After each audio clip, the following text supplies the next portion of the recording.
그날 밤 저는 집에 없었습니다. 우리 집 거실에는 아내와 한 남자가 있었습니다. 그 남자는 딸 친구 아빠였어요. 오늘의 이야기 시작합니다. 처음부터 의심한 건 아니었습니다. 우리는 평범한 부부였고 딸 하나 키우며 살고 있었어요. 딸이 중학생이 되면서 같은 반 친구가 집에 자주 오가기 시작했습니다.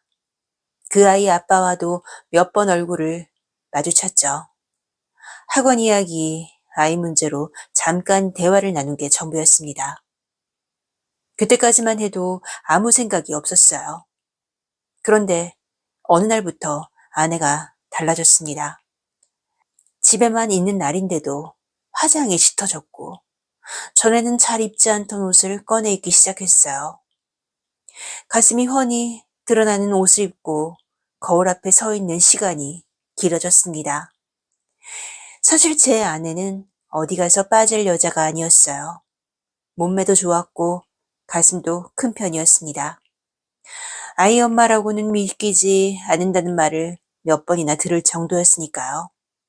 그래서 더 신경이 쓰였습니다. 어느 날이었어요. 건조기에서 빨래를 꺼내다가 속옷이 달라져 있더군요. 작고 얇고 색도 전과는 달랐습니다. 누가 보는 것도 아닌데 왜 저런 걸 입고 있을까? 말은 하지 않았습니다. 괜한 의심으로 끝내고 싶었으니까요. 그런데 그즈음 딸 친구 아빠 이야기를 자주 하기 시작했습니다. 그 집 아빠가 생각보다 꼼꼼하더라. 아이 문제로 보고 배울 게 참 많아. 별거 아닌 말들인데도 이상하게 머릿속에 남더군요. 그러다 어느 날 친구를 만났습니다. 그 친구에게 술 한잔 하다가 제 속을 털어놨죠. 친구가 그러더군요. 냄새가 나긴 하는데 아직 심증만 있는 거잖아. 의심하지 말고 증거부터 잡아. 며칠을 고민했습니다. 설마 아닐 거라 믿고 싶었습니다. 하지만 토요일 회사 특근이 잡혔습니다. 저는 아내에게 지방 출장을 간다고 말을 했어요. 아내는 별다른 표정 없이 잘 다녀오라고 했고 그날 딸은 친구네 집에서 파자마 파티를 한다고 했습니다. 출근하기 전날 새벽 저는 아내 몰래 거실 천장 구석에 작은 카메라를 달았어요. 눈에 띄지 않은 자리였습니다. 그날은 정말로 집에 돌아올 생각이 없었어요. 그저 화면으로 확인만 하려 했습니다. 그날 밤 제가 어떤 장면을 보게 될지는 그때까지만 해도 상상도 하지 못했습니다. 그렇게 출장이라고 말하고 집을 나섰지만 일은 전혀 손에 잡히지 않았어요. 컴퓨터 화면을 보고 있었지만 머릿속에는 우리 집 거실만 떠올랐습니다. 결국 휴대폰을 꺼냈죠. 카메라 앱을 눌렀습니다. 화면이 켜졌어요. 우리 집 거실이 그대로 보였습니다. 불은 켜져 있었고 소파에는 두 사람이 나란히 앉아있더군요. 자세히 보니 아니나 다를까 딸 친구 아빠였어요. 아내는 그를 바라보며 웃고 있었습니다.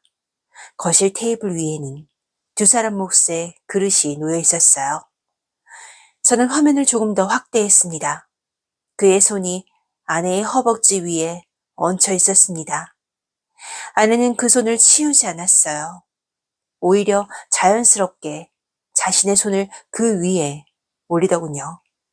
그 장면이 너무나 익숙해 보였어요. 이것들이 하루 이틀이 아닌 것만 같았습니다. 저는 한동안 숨도 쉬지 못한 채 화면만 바라봤습니다. 더는 지켜볼 필요가 없다는 생각이 들었어요. 손이 부들부들 떨리더군요. 차 키를 움켜쥐었습니다. 그날 밤 저는 집으로 달려가고 있었어요. 현관문 앞에 서자 안에서 못 들을 소리가 새어나오더군요. 그 순간 내 집이 낯설고 남의 집에 들어온 느낌이 들었습니다. 손잡이를 천천히 돌렸습니다.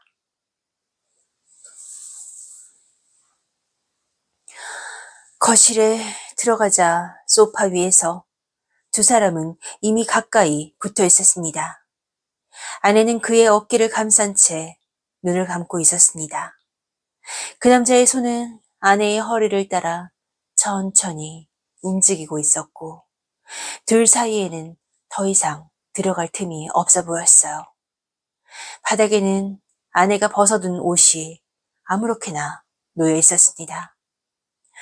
제가 바로 앞에 서 있는데도 그들은 아무것도 모른 채 서로에게만 집중하고 있더군요. 아내의 얼굴은 제가 알던 표정이 아니었어요. 제가 졸라도 밤마다 피곤하다면서 돌아눕던 그 사람이 그 남자 앞에서는 아주 딴 여자더군요. 게다가 요구하는 것도 많았습니다. 그 남자가 거친 목소리로 말하더군요. 자기야, 그렇게 좋아? 그 말이 거실을 울리는 순간 피가 거꾸로 솟았습니다. 저는 한 걸음 더 다가섰어요.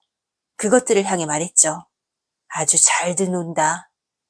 그제야 두 사람의 시선이 동시에 저를 향했습니다. 아내의 눈이 크게 흔들렸어요. 그 남자는 놀란 나머지 옷을 주워 들다 말고 옷도 다 안 입은 채 허둥지둥 현관으로 달려나갔어요. 아내는 떨리는 목소리로 말을 했어요. 출장 간다면서 왜 왔어? 그러더니 아내는 주섬주섬 옷을 입더니 저를 노려보더군요. 저는 한마디만 했습니다. 말 조심해. 참 내 집에서 내가 이런 험한 꼴을 보다니 세상이 끝난 것만 같았습니다. 이혼도 생각했죠. 정말 저 여자와 한 집에서 산다는 거는 한동안 끔찍했어요. 그렇지만 애를 생각하면 아직은 그래도 엄마가 필요하니까요. 양갓집에다가도 말 안 했습니다. 그냥 이제는 애엄마 그 이상 그 이하도 아니에요. 애 키우고 맨날 몸 관리한다고 그렇게 싸돌아다니더니 그리고 저 또한 외모만 보고 결혼한 제가 병신이죠. 가슴이 큼직하고 이쁜 여자만 찾았던 제 자신이 아주 후회스럽네요. 결론은 이렇게 됐잖아요. 그날 밤 이후로 우리는 같은 집에 살지만 서로를 보지 않습니다. 아내는 아무 일도 없다는 듯 밥을 차리고 저는 아무 일도 없다는 듯 숟가락을 듭니다. 이혼은 하지 않았어요. 아이 때문이죠. 그렇다고 예전으로 돌아간 것도 아닙니다. 지금 우리는 부부가 아니라 아이의 부모일 뿐이니까요. 하지만 장담은 못하겠네요. 언제까지 이렇게 살지는요.